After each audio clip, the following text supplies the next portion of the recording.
Bonjour, bienvenue dans ma bibliothèque. Nous sommes à Montréal le 20 novembre 2012. Mon nom est Bruno Lalonde. Aujourd'hui, je vous lis un passage tiré du bloc-notes numéro 5 de François Mauriac, que je vous montre ici à l'écran. Bien oui, François Mauriac, penseur de droite, catholique pratiquant, mais homosexuel non pratiquant. On va pas s'énerver avec ça. Je connais plein d'hétérosexuels qui sont également des hétérosexuels non pratiquants. Mauriac qui a toujours eu raison. Vous vous rendez compte? Un type qui a toujours raison. C'est pas drôle d'avoir ça dans son entourage. Il a eu raison sur la Deuxième Guerre mondiale, la guerre d'Algérie, l'épuration. Pourquoi Mauriac a toujours eu raison? Ben, Mauriac, je pense, tentait de voir les choses comme elles étaient. Sans affaîtrie, sans analyse savante. Et c'était d'autant plus juste que lorsque Mauriac a écrit ses bloc-notes, qui étaient publiés dans l'Express et dans le Figaro, ces bloc-notes, ces notes étaient publiées à toutes les semaines, et il s'adressait à un très large public. Donc, il voulait être compris. Cette nécessité d'être compris par le plus grand nombre nous oblige d'une certaine façon à la clarté et à la concision. Alors, Mauriac, j'ai lu ses bloc-notes en novembre 2005, au même moment où faisaient rage dans les banlieues parisiennes des émeutes, des révoltes. Et c'est Mauriac qui m'a permis de comprendre les enjeux de la décolonisation et de la guerre d'Algérie, mieux que beaucoup d'historiens. Alors, ce qu'il vit dans le bloc-notes du mercredi 22 octobre 1969. Moi, de Claude Roy. Je ne puis me retenir de recopier cette citation de Tchekhov, tant s'y exprime ce que fut le malaise de toute ma vie. Nous ne voyons pas, nous n'entendons pas ceux qui souffrent. Tout ce qu'il y a d'effrayant dans la vie se déroule quelque part dans les coulisses. L'homme heureux ne se sent bien que parce que les malheureux portent leur fardeau en silence et que, sans ce silence, le bonheur serait impossible.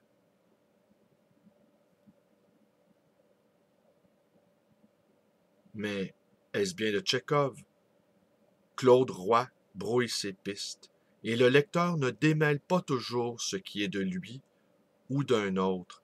Ceci qu'il semble mettre sur le dos de Tchekhov ne peut être attribué, il me semble, qu'à un contemporain de Staline. C'est peut-être Claude Roy lui-même. Sur le petit univers concentrationnaire de Sakhalin,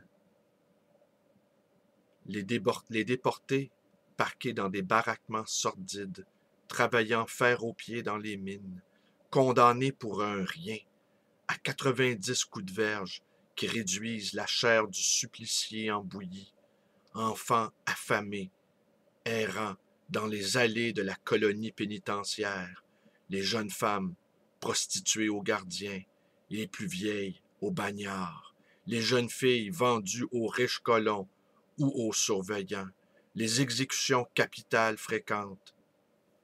Pendant ce temps, nous aurons choisi nos appartements, tout arrangé pour être le plus confortable que possible.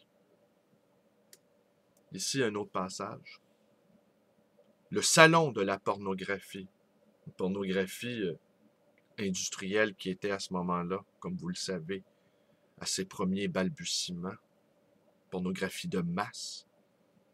Le salon de la pornographie à Copenhague suscite des commentaires indulgents, même chez certaines autorités religieuses luthériennes, qui témoignent d'une régression vertigineuse des esprits.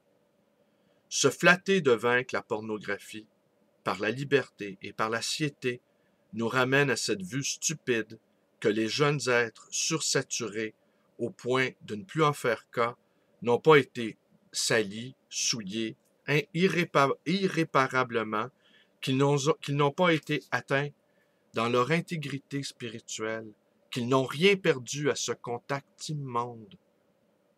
Comme le mal se venge de ceux qui le nient. Et moi, je n'espère plus chez les jeunes que cette réaction désespérée d'Arthur Rimbaud, ce cri qu'il poussa du fond de son abîme. Ô pureté, pureté, c'est cette minute d'éveil qui m'a donné la vision de la pureté. Par l'esprit, on va à Dieu, déchirante infortune.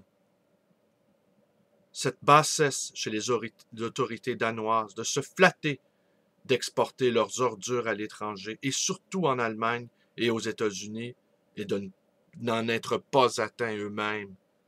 Ils empoisonnent les autres pour de l'argent, et ils se croient épargnés. Je ressonge à cette plainte déchirante de Rimbaud. De quelle pureté s'agit-il pour lui? Celle de son enfance qu'il avait apprise de sa mère, comme moi de la mienne, dans le trouble d'une conscience chrétienne aujourd'hui, dont elle ne peut se défendre, il y a cette question posée pour la première fois sur des sujets comme la pureté, que nous avions toujours cru devoir échapper à tout débat.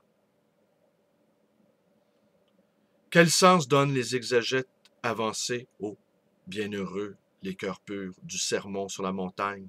Certes, nous pouvons invoquer tout le contexte, si vous n'êtes pas semblable à l'un de ces petits. C'est peut-être ce qu'il y a de plus singulier, de plus étranger au monde dans l'héritage chrétien.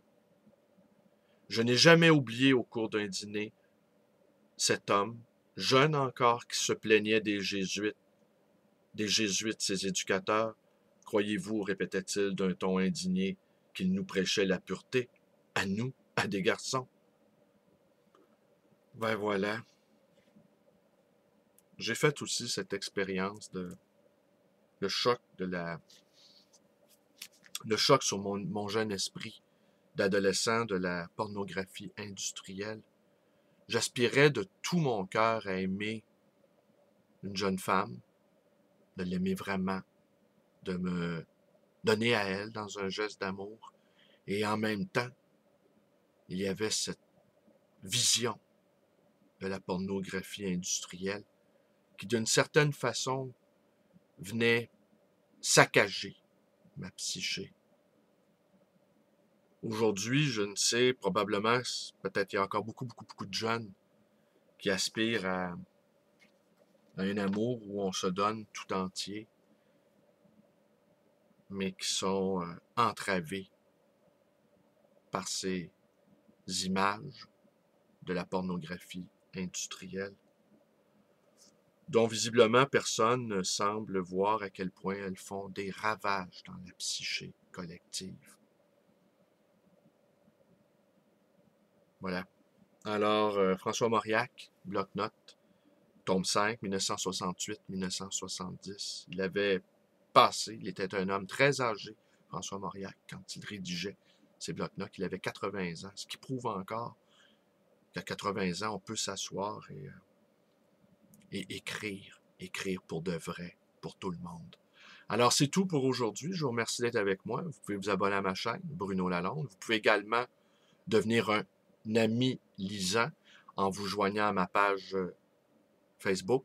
Vous pouvez me téléphoner à ma librairie 514-736-0999 et vous pouvez également me rendre visite à cette librairie d'occasion et d'ancien, le livre Voyageur dans le quartier Côte-des-Neiges à Montréal. Merci et bonne journée à tous.